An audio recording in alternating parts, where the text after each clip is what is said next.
गड़बड़ हो गई यार, पता नहीं कैसे गलती से ना मेरा हाथ लग गया कट पर। ठीक है, तो अभी जो वो वीडियो बन रही थी 48 मिनट्स की हो गई थी, वो यहाँ से कट हो गई। ठीक है, तो 39 क्वेश्चन से हम इसका पार्ट 2 स्टार्ट कर रहे हैं। ठीक है, वो भी मैं अपलोड करूँगा, और ये भी अब मैं कंबाइन नहीं कर सकता। कंबाइन हो तो जाएगा लेकिन उसमें टाइम लगेगा, मतलब 2-3 घंटे उसमें ज़ाया हो जाएंगे। तो मैंने यही सोचा है कि मैं 2 पार्ट्स में जो ना ये अपलोड करने वाला हूँ। ठीक है, तो ये 2 पार्ट्स में आपको देखना पड़ेगा।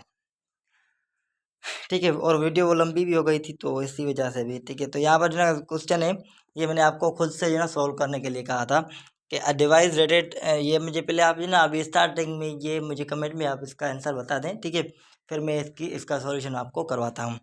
अ डिवाइस रेटेड 220 वाट। ठीक है, उसके बाद है ये लिख रहा है कि 100 watts converts electrical energy at the rate, converts electrical energy, energy का क्या होता है यूनिट? जूल। ठीक है, एट द रेट, रेट का मतलब क्या होता है? पर सेकंड। अब मुझे बताएं कि जूल पर सेकंड किसका यूनिट होता है?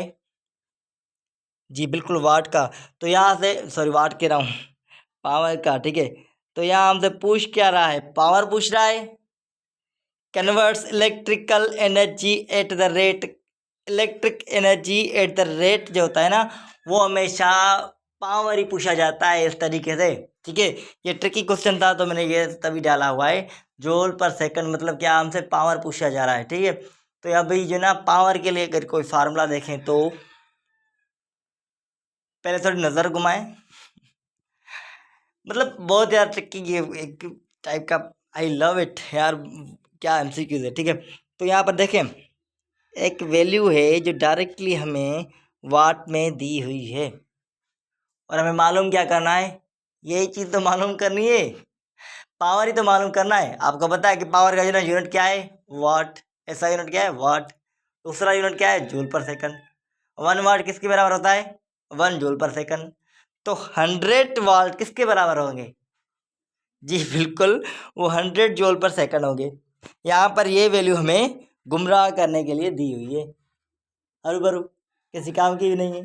ठीक है, तो यहाँ पर हमारा जो सही ऑप्शन होगा वो ए हो जाएगा, 100 जूल पर सेकंड। तो ये थोड़ा ट्रिकी था, तो मैंने तभी जो ना मैंने आपको कहा कि ये मुझे जो ना कमेंट सेक्शन में हल करके बताओ। ठीक है, उसके बाद question number 40, which expression correctly represents electrical power. तो इसमें कौन सा इलेक्ट्रिकल पावर को कौन सी चीज़ जो ना रिप्रेजेंट कर रही होती है? तो हमने 3 जो ना फार्मूला पढ़े हुए हैं। ठीक है, हमने 3 फार्मूला पढ़े हुए हैं।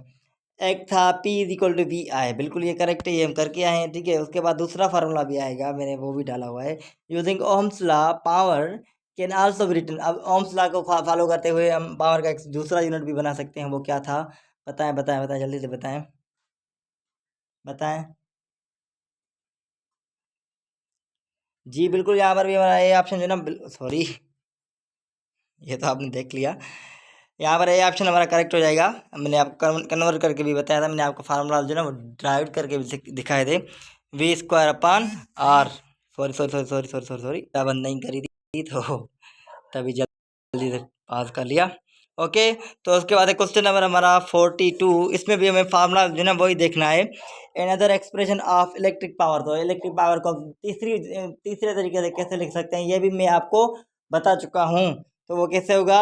We square upon R. यहाँ पर हमारा बी ऑप्शन बिल्कुल करेक्ट हो जाएगा। ठीक है, अब ये जो है ना एमसीक्यू, ये काफ़ी बार पूछा गया है, बल्कि ये एमडी केट में भी पूछा गया है। 1 किलोवाट आवर जो है ना वो किसका यूनिट है? अब बच्चे कंफ्यूज हो जाते हैं कि इसमें किलोवाट आवर भी दिया हुआ है, ये किसका यूनिट हो सकता है? ये किसका हो सकता है? ये एनर्जी का तो नहीं है, ये किसका यूनिट? तो ये जो ना यूनिट है हमारे पास, किसका यूनिट हो सकता है? पता है जल्दी से, शाबाश बताएं। सॉरी मैंने ऑप्शन नहीं दिखा दिया। जी बिल्कुल, यहाँ पर हमारा ऑप्शन जो ना वो एनर्जी होगा, क्योंकि आपको पता है ना एनर्जी जो है किसके बराबर होती है? P into T. ठीक है, अब जो ना टी, सॉरी स्मॉल टी होगी, टाइम को लिखते हैं। ठीक है, पी इंटू टी जो है ना हमारा इसका फार्मूला है। अभी देखिए 1 किलोवाट किलोवाट जो है ना वो किसका यूनिट हो सकता है, 1 किलोवाट वो पावर का वो यूनिट है, ठीक है। और आवर जो है ना वो टाइम का है। तो हम एनर्जी का कमर्शियल यूनिट ये है, किलोवाट आवर में यूज़ कर रहे होते हैं। इलेक्ट्रिक एनर्जी जो हम यूज़ कर रहे होते हैं घरों में भी, जो हमारे मीटर्स लगे हुए होते हैं उनमें जो रीडिंग आती है वो किलोवाट आवर में होती है। किलोवाट आवर में एक आवर में कितने किलोवाट एनर्जी हम कंज्यूम करते हैं, ठीक है, खर्च करते हैं, वो एक कमर्शियल यूनिट है ये। तो ये आप याद कर लेना, ये काफ़ी बार जो है ना आ चुका है पास पेपर में भी। तो ये आप जो है ना, मैं 2 ऐसे एमसीक्यूज बता रहा हूँ जो कि आने के चांसेस बहुत ज़्यादा हैं, बल्कि मेरी गट फीलिंग कहती है कि वो आएंगे। एक ये आप लिख लें, ठीक है। अगर आया तो फिर मुझे आप बताना कि सर आपके दोनों एमसीक्यूज जो आपने बताए थे वो बिल्कुल आए थे। तो एक ये एमसीक्यूज है, ये आप लिख लें, ठीक है, याद कर लें। एक दूसरा नीचे आएगा इसी से रिलेटेड आ गया, ये पास से ही उठाए हुए हैं मैंने, और ये पास में 3-4 बार आ चुके हैं, 3-4 बार, ठीक है। एमडी कैट में भी आ चुके हैं, नर्सिंग में भी आ चुके हैं, काफ़ी दूसरी चीज जो है टेस्ट्स में भी आ चुके हैं। तो ये काफ़ी बार रिपीट होने वाले दोनों एमसीक्यूज हैं। 1 किलोवाट आवर जो है ना वो किसके इक्वल होता है, बताएं। 1 किलोवाट जो है ना वो 3.6 इंटू 10 पावर 6 जूल के बराबर होता है, ठीक है। तो ये आप याद कर लें, ठीक है, ये आपको रख लेना है। ये दोनों एमसीक्यूज जो है ना वो आ सकते हैं, बल्कि मेरी गट फीलिंग्स कहती हैं कि वो इनमें से दोनों, या तो दोनों में से एक तो पक्का आएगा ही। तो ये आप याद कर लें, ठीक है भाई। 48 मिनट्स की वो वीडियो थी, 6 मिनट्स की ये हो गई है, अभी 44 कर रहे हैं। इसके बाद 45 हमारा MCQ, power output of a source is maximum one.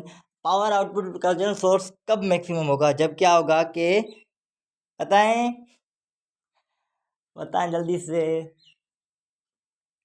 जब हमारी एक्सटर्नल रेजिस्टेंस जो है ना वो इक्वल हो जाती है इंटरनल रेजिस्टेंस से, फिर जो है ना पावर आउट कम सोर्स का जो है ना पावर आउट का आउटपुट वो क्या हो जाता है, मैक्सिमम हो जाता है। तो यहाँ पर हमारा ऑप्शन बी जो है ना वो बिल्कुल करेक्ट हो जाएगा, ठीक है।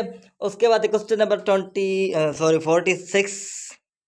46 में क्या कह रहा है, if external resistance is much greater than internal resistance. अगर एक्सटर्नल रेजिस्टेंस बहुत ज़्यादा है इंटरनल रेजिस्टेंस से, फिर क्या होगा, रेजिस्टेंस तो रेजिस्टेंस से रेजिस्टेंस ज़्यादा होगी तो करंट क्या होगा, बिकम स्मॉल, ठीक है।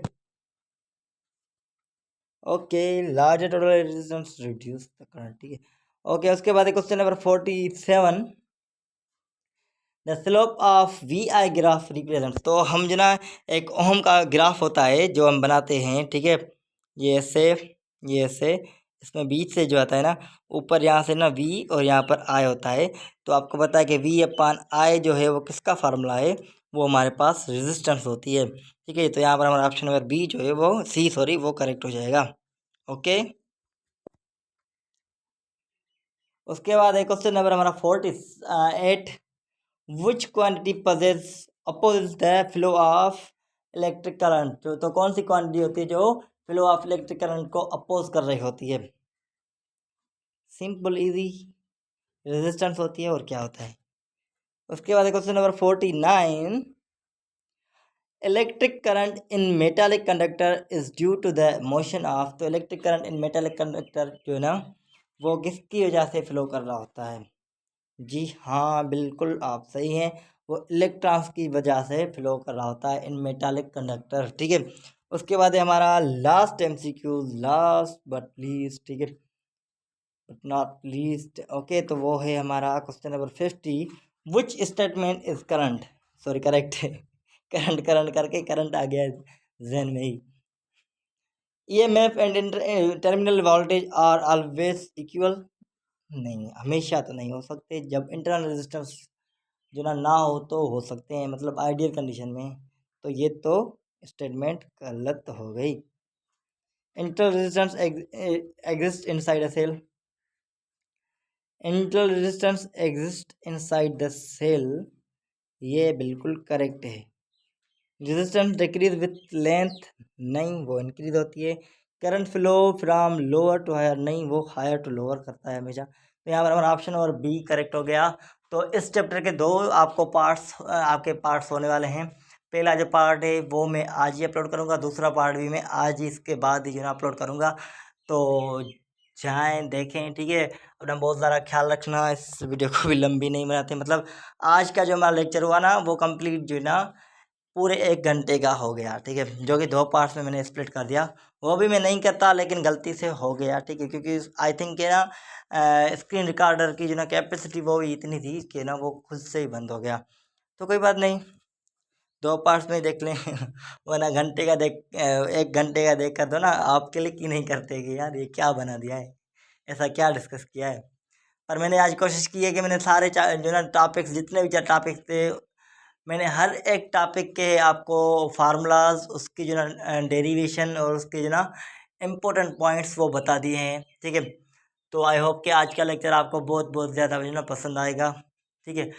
अब देखिए, आप जो ना एक गलती करते हैं यार, मतलब मैं आप लोगों के लिए बीमार हूँ, फिर भी आप लोगों के प्यार के लिए, आप लोगों के लिए मैं इतनी मेहनत कर रहा हूँ। लेकिन यार आप आते भी हैं चैनल पर, ठीक है, वीडियो भी देखते हैं, लेकिन आप लाइक नहीं करते हैं। ये बड़ी जो ना गलत बात है।